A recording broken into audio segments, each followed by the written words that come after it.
তো তারপরেও বিভেদের সুর যখন কেউ বাজান, বিভেদের সুরের বাঁশি যখন আমরা শুনতে পাই,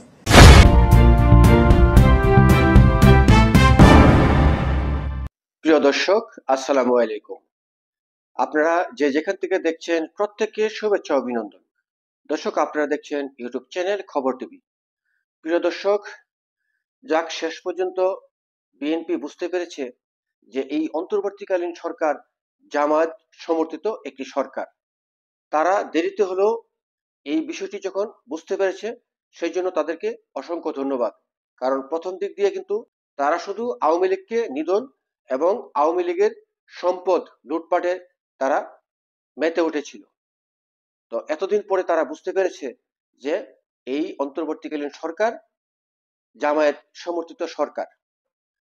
দর্শক, নিশ্চয়ই আপনাদের মনে আছে, গণ অভ্যর্থনের পর যখন সেনাপ্রধান তিনি একটি মিটিং ডেকেছিলেন, সেই মিটিংয়ে সর্বপ্রথম ডেকেছিলেন জামায়াতের আমির ডক্টর শফিকুল ইসলামকে। সেনাপ্রধানের ওই তালিকায় বিএনপি ছিল তৃতীয়, অর্থাৎ তারা তৃতীয় নম্বরে ডাক পেয়েছিলেন। তো তারপরে কিন্তু বিএনপি এতদিন এই কথাগুলো বলেননি। আজকে বিএনপির যুগ্ম মহাসচিব রুহুল কবির রেজভী তিনি কিন্তু আজকে বিষয়গুলো স্পষ্ট করেছেন। হয়তো সেনাপ্রধানের কথাটি তিনি বলেন নাই। সেনাবাহিনীকে বিতর্কের ঊর্ধ্বে রাখাই আসলে আমাদের সবার দায়িত্ব। কিন্তু যেই 5ই আগস্টে বা 4ই আগস্টে বাংলাদেশে যে তাণ্ডব চালিয়েছে জামায়াত শিবির জঙ্গিরা, যেভাবে থানা লুটপাট করা হয়েছে, যেভাবে পুলিশ হত্যা করা হয়েছে, যেভাবে মানুষ হত্যা করা হয়েছে, তখন সেনাবাহিনীরা নীরব ভূমিকা পালন করেছেন। তাদেরকে কোনো ধরনের কোনো অ্যাকশনে আমরা যেতে দেখি না, কিংবা তাদেরকে বাধা দিতে দেখিনি। সেটা কিন্তু সাধারণ মানুষের ভিতরে প্রতিনিয়ত প্রশ্ন জাগছে।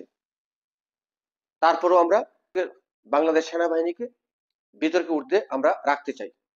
এতদিনে বিএনপি বুঝতে পেরেছে যে জামায়াত শিবিরের নেতাকর্মীদেরকে সব জায়গাতে তারা সেট আপ করেছে, সব জায়গাতে তাদেরকে চাকরি দিয়ে তাদেরকে পুনর্বাসন করেছে। এখন বাংলাদেশে একটি নির্বাচন হলে ওই নির্বাচনে সমস্ত শক্তি, সমস্ত ক্ষমতা থাকবে জামায়াতের। বিএনপি কিছুই করতে পারবে না, সেটা খুব দেরিতে হলো বিএনপি বুঝতে পেরেছে।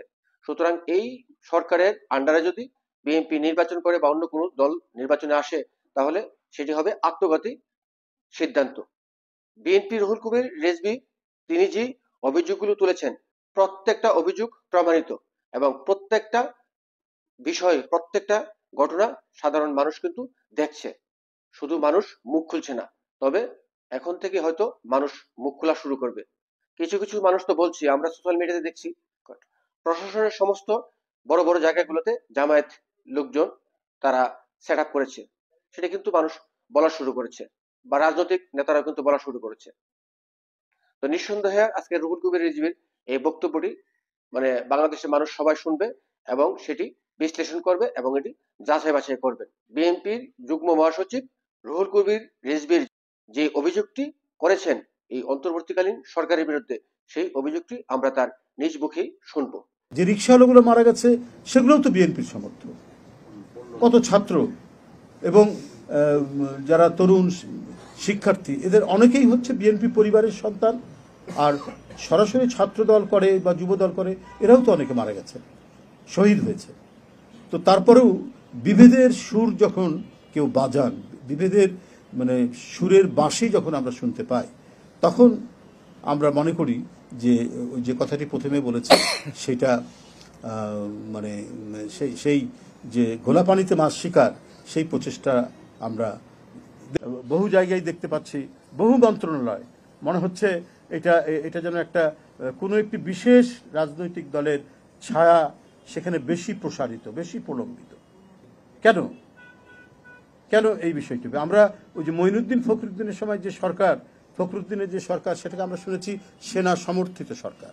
আর এখন কি আমরা এটাকে বলবো জামাত সমর্থিত সরকার? আপনারা যদি বিষয়টাকে নিয়ে যান, আমি দু একটা তথ্য প্রমাণের মধ্যে দিয়ে আপনারা বলতে চাই যে আমার সাথে রাজশাহী ইঞ্জিনিয়ারিং ইউনিভার্সিটি যেখানে, সেখানে একটি ছেলে ছাত্রদল করত, পরবর্তীতে সে তার মেধার মধ্যে দিয়ে সে শিক্ষা প্রকৌশল কি একটা আছে না, অফিস শিক্ষা প্রশাসন হ্যাঁ সেখানে সে সুপারিনটেন্ডেন্ট ইঞ্জিনিয়ার। এবং দেখুন তাকে বলা হয়েছে যে তাকে প্রমোশন দেওয়া হবে সে যদি ওই যে আওয়ামী লীগের একটা শেখ মুজিবের নামে সংগঠন আছে না, বঙ্গবন্ধু পরিষদ, ওর যদি সদস্য হয়, সেটাও সে রিফিউজ করেছে। এখন সে মেধা তালিকায় 1 নম্বরে এবং সিরিয়ালে 1 নম্বরে, তাকে বাদ দিয়ে বিশেষ একটি রাজনৈতিক দলের 5 নম্বর থেকে নিয়ে এসে বসানো হয়েছে। সাভার মডেল কলেজে আওয়ামী লীগের সময় যিনি প্রিন্সিপাল ছিলেন, তিনি আগের প্রিন্সিপালকে সরিয়ে দিয়ে এতদিন কাজ করছেন। ঠিক আছে, সেখানে যাকে সরানো হয়েছিল তিনি দায়িত্ব নিয়েছেন, তিনিও ওই বিশেষ রাজনৈতিক দলের লোক, এসেই বিএনপির 2 জন শিক্ষককে ওখান থেকে বাদ দিয়েছেন।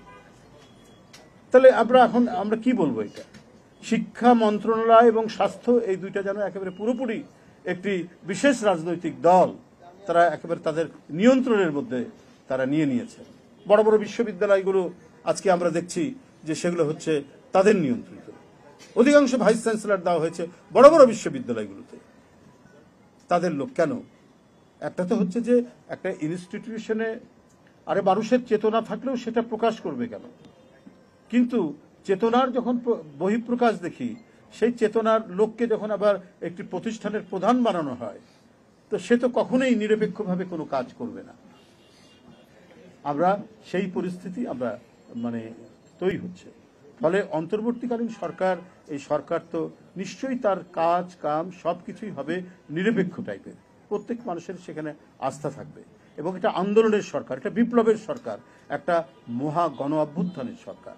এবং যারা এই গণ অভ্যুত্থানের অংশীজন, বিএনপি সহ অন্যান্য রাজনৈতিক দল, তারা তো এই সরকারের সফলতার উপরেই তারা গর্ব অনুভব করবে। কিন্তু এখানে যদি কখনো পার্টিজান দেখা যায়, যে কোনো দিকে হেলে পড়ার বিষয় দেখা যায়, কারো প্রভাব বৃদ্ধির যদি বিষয় দেখা যায়, তাহলে তো আপনার সমালোচনার যে বড় বড় প্রশ্নবিদ্ধ চিহ্নগুলো